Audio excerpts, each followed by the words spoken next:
fast my sails were set wing to wing. I had a jukebox graduate for first mate. She couldn't sail, but she sure could sing. And I pushed B-52 and bombed them with the blues, with my gear set stubborn on standing. I broke all the rules straight in my old high school. Never once gave thought to landing. I hid in the cloud and walked through the crowd. When they said come down, I threw up.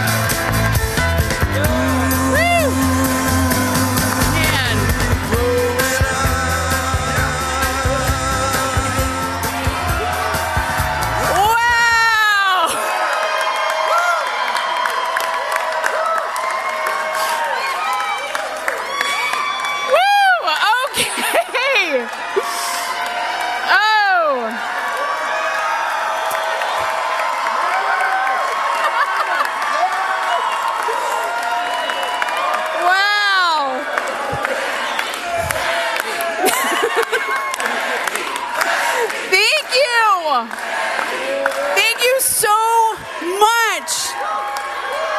Wow. Well, bonjour, everybody. Hello, Minnesota, and hello, DFLers. I am so grateful to be standing here before you, because this state voted like it was 2022 and not 1952.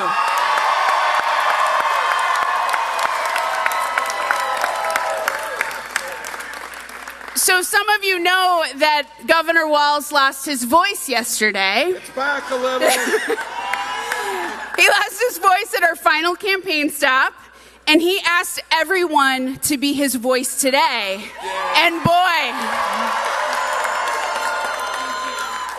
you all delivered. And now he can be our voice for the next 4 years.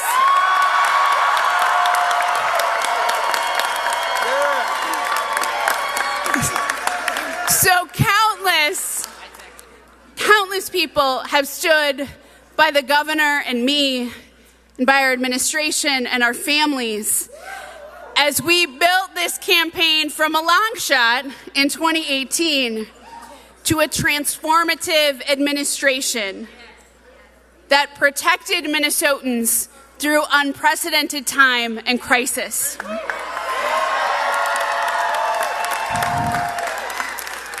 Thank you so much to our supporters here and everywhere tonight.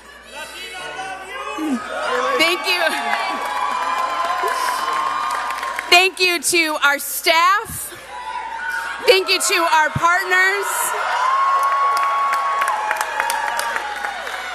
Thank you to community leaders and to tribal leaders. Thank you to our campaign and coordinated team for your tireless dedication. Thank you to Team LG. Thank you, Sandy Johnson. And thank you to my daughter, Siobhan, who should be home in bed tonight. My girl, you had nothing to worry about. And thank you so much to my husband,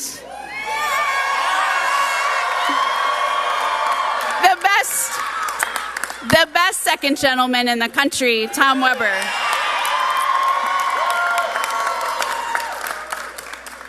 So I have the real honor to be the highest ranking Native woman to hold executive office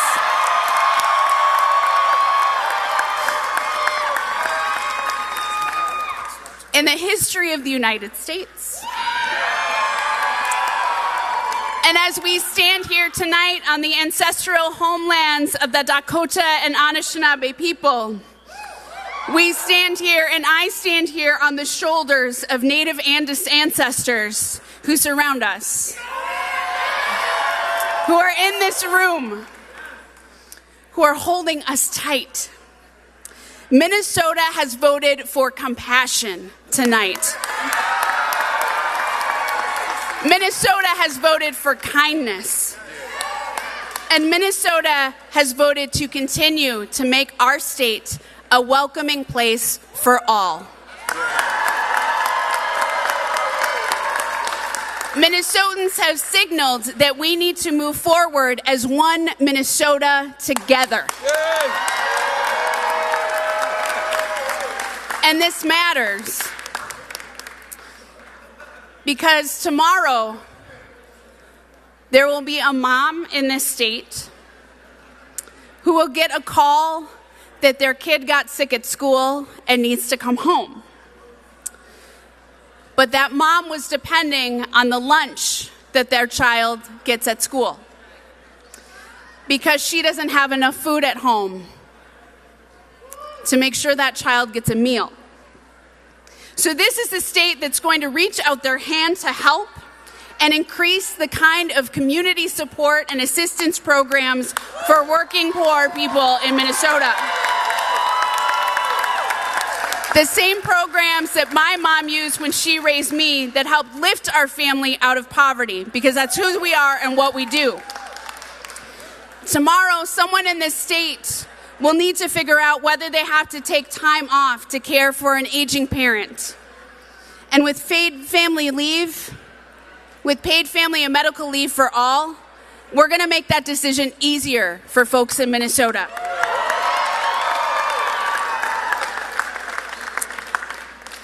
And tomorrow,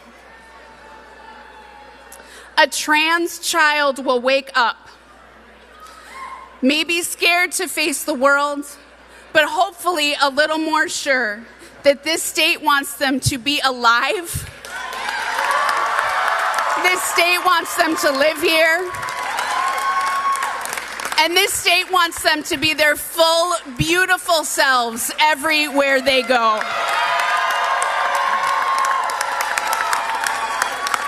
And tomorrow, someone will make a healthcare decision about their own body.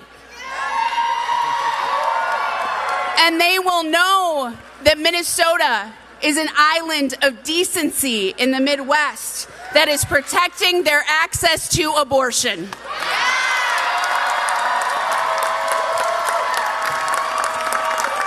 And there is nothing we can't do as a state when we build each other up rather than tearing each other down. And we have a champion of that sentiment in our governor, Tim Walz. I have long said that one of the best parts of being lieutenant governor is that I get to be the opening act for the governor of the state of Minnesota. And I get to be the opening act for one of the best human beings I know. So for one more time on the campaign trail, I'd like to welcome my friend and our governor, Tim Walz.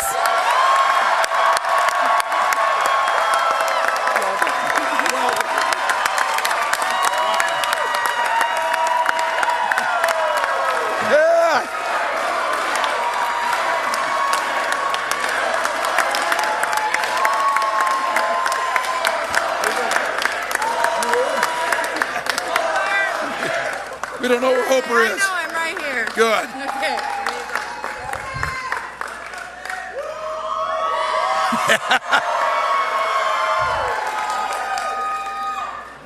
Well, Minnesota, democracy is live and well in this state. Well done.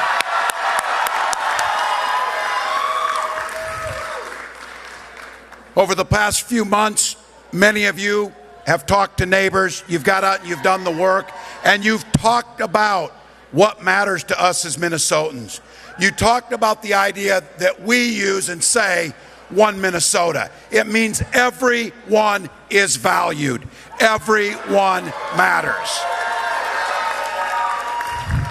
So tonight we've chosen democracy. We've chosen to trust women. We've chosen to invest in our children. We've chosen to address climate change. And we've made it loud and clear as long as this administration is in this office, this is a union state.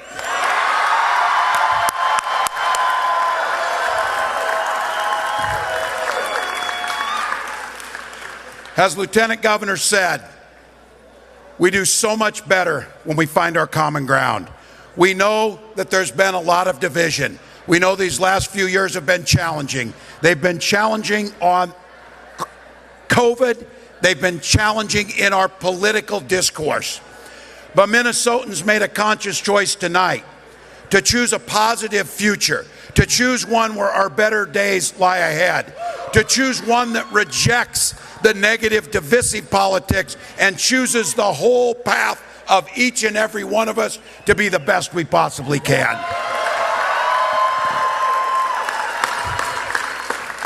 None of us do this alone. None of us live in communities on an island. None of us do it by ourselves. And I'm going to be the first to tell you, on this journey and the privilege of serving your governor, I'm just glad I have been surrounded by incredible partners. First of all, Minnesota's incredible First Lady Gwen Walz and my wife.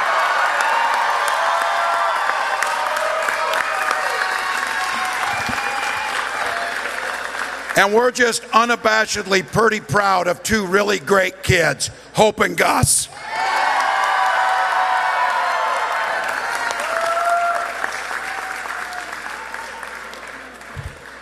Now, some of you have heard me say this. Behind every governor,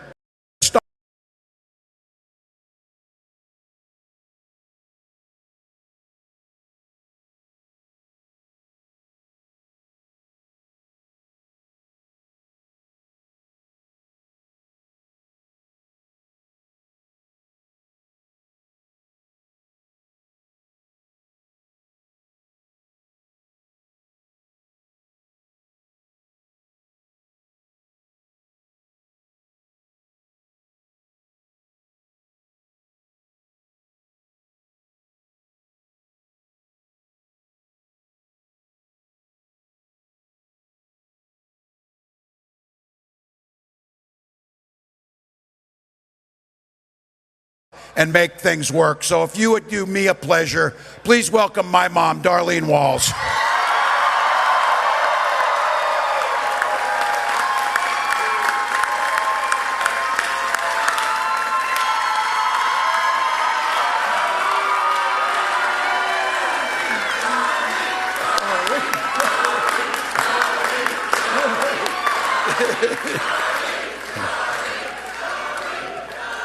Well, you're all so great. Give me just a time of personal privilege, though, as again, we don't do this alone. As you can see up here, this family is strong. Gwen has 3 sisters. I've got an incredible sister-in-law. We've got all of these nieces and nephews up here. Please give a thanks to these folks who have been with us every step of the way.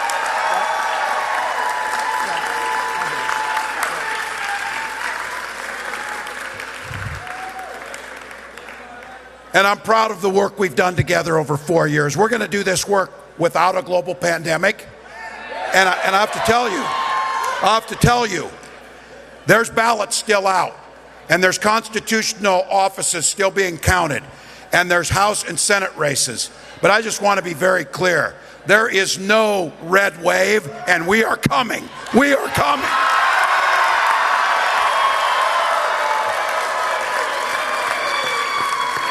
So a huge thank you, first and foremost, to my Chief of Staff, Chris Smitter, and his wife, Erin.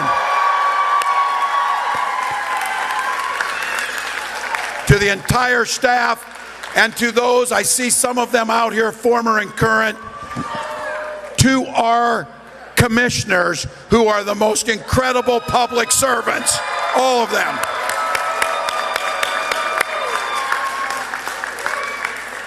And she's around here somewhere, never in the forefront, never taking credit, just simply doing the work for the last 2 years. Our campaign manager, Nicole Johnson.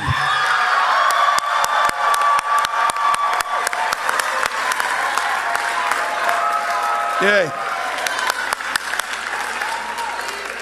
There's a whole team of folks that made this happen, and we'll get together to thank them. I'm also going to thank all those elected officials. I saw Senator Marty. I see a lot of folks out here. All these elected officials, all of the community leaders, all of the business leaders, and all of our labor friends who are here. Thank you.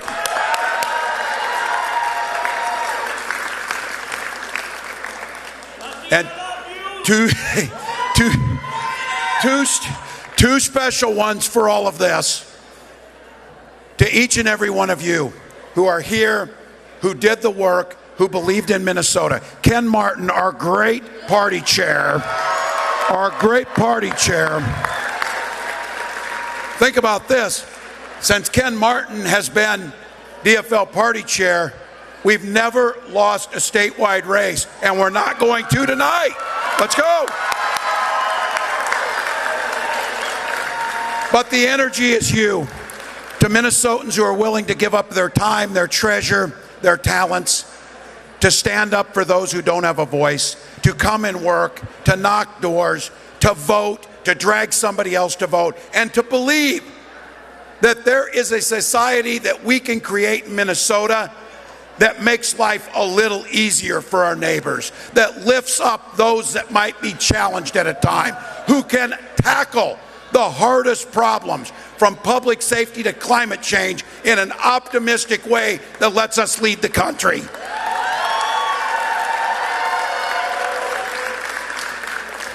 Now in America, when elections are over, the thing that separates us and the way we govern is we put aside the rhetoric and the heated discussions during the campaign, and we find common ground. So I want to make sure that all of us, with heartfelt sincerity, thank Scott Jensen and Matt Burke for putting themselves out there to run, to put out their family into this arena and come to the democracy, and now ask, let's join together to solve Minnesota's problems. So thank you for that. All right. We've got more people to come up here. We've got time to celebrate, but let's be very clear. Minnesotans have made it clear. They chose the hopeful future of one Minnesota, where we invest in our children, where we defend the rights of individuals, where we address climate change, where we make our community stronger, and where we welcome those seeking the comfort of Minnesota. They made that choice. Now, for the next 4 years, it's all of our job. Let's make it happen. Let's go, Minnesota!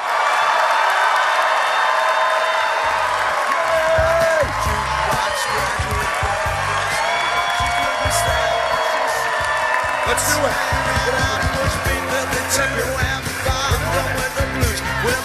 Stubborn on standing.